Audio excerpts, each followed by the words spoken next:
8 ഗോളുകൾ 4 അസിസ്റ്റുകൾ. ടൂർണമെന്റിലുടനീളം ലയണൽ മെസ്സിയുടെ താണ്ഡവം. എന്നിട്ടും ഫിഫ ലോകകപ്പിലെ ഏറ്റവും മികച്ച കളിക്കാരനുള്ള ഗോൾഡൻ ബോൾ പുരസ്കാരം മെസ്സിക്കല്ല. നേടിയത് മറ്റാരുമല്ല, സ്പാനിഷ് നായകൻ റോഡ്രി. ഒരു ഗോളില്ല, ഒരു അസിസ്റ്റുമില്ല. എന്നിട്ടും മെസ്സിയെ വിട്ട് റോഡ്രി എങ്ങനെ ഈ ചരിത്ര നേട്ടം സ്വന്തമാക്കി?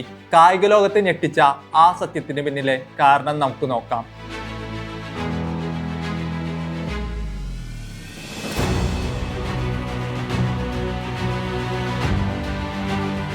ഈ ലോകകപ്പ് മെസ്സിയുടേതായിരുന്നു. 39-ാം വയസ്സിലും അർജന്റീനയെ തോളിലേറ്റിയ നായകൻ.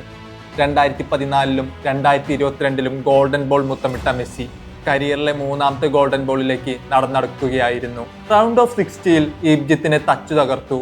സെമിയിൽ ഇംഗ്ലണ്ടിനെ കണ്ണീരിലാഴ്ത്തി. കിരീടവും ഗോൾഡൻ ബോളും മെസ്സി തൂക്കുമെന്ന് ലോകം ഉറപ്പിച്ചു.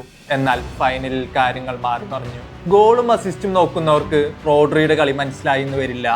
കാരണം റോഡ്രി കളിച്ച് ഗാലറിക്ക് വേണ്ടിയല്ല, സ്പെയിൻ്റെ വിജയത്തിന് വേണ്ടിയായിരുന്നു. കണക്കുകൾ നോക്കൂ. 1803 ടച്ചുകൾ. ലോകകപ്പിൽ വേറൊരു കളിക്കാരനും ഇതിന്റെ അടുത്തെത്തിയിട്ടില്ല. 753 അവിശ്വസനീയ വിജയകരമായ പാസുകൾ. പാസിംഗ് കൃത്യത എത്രയാണെന്നോ? 94%.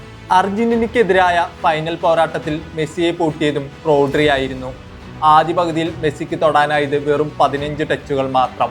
ഫൈനലിൽ നൽകിയ 105 പാസുകളിൽ 101 കൃത്യമായി ലക്ഷ്യത്തിലെത്തിച്ച റോഡ്രി 80% ഡ്യൂവലുകളും ജയിച്ച് അർജന്റീനയെ മധ്യനിരയെ പൂർണ്ണമായും നിശ്ചലമാക്കി. ഈ നേട്ടത്തിന് മറ്റൊരു ഭംഗി കൂടിയുണ്ട്. ഏതാനും മാസങ്ങൾക്ക് മുമ്പ് ഗുരുതരമായ ലിഗ്മെന്റ് ഇഞ്ചറിയെ തുടർന്ന് ശസ്ത്രക്രിയ കഴിഞ്ഞ് കിടപ്പിലായ ഒരു കളിക്കാരനാണ് റോഡ്രി. തിരികെ വരുമോ എന്ന് സംശയിച്ചവർക്ക് മുന്നിലേക്കാണ് സ്പെയിന്റെ ക്യാപ്റ്റൻ ബാഡ്ജുമണിഞ്ഞ് റോഡ്രി തിരിച്ചെത്തിയത്. വീണുപോയാലും ശക്തമായി തിരിച്ചു വരാൻ സാധിക്കുമെന്ന് പുതിയ തലമുറയ്ക്ക് മുന്നിൽ തെളിയിക്കാൻ കഴിഞ്ഞതിൽ സന്തോഷമുണ്ട്. റോഡ്രിയുടെ ഈ വാക്കുകളിലുണ്ട് ആ നിശ്ചയദാർഢ്യം.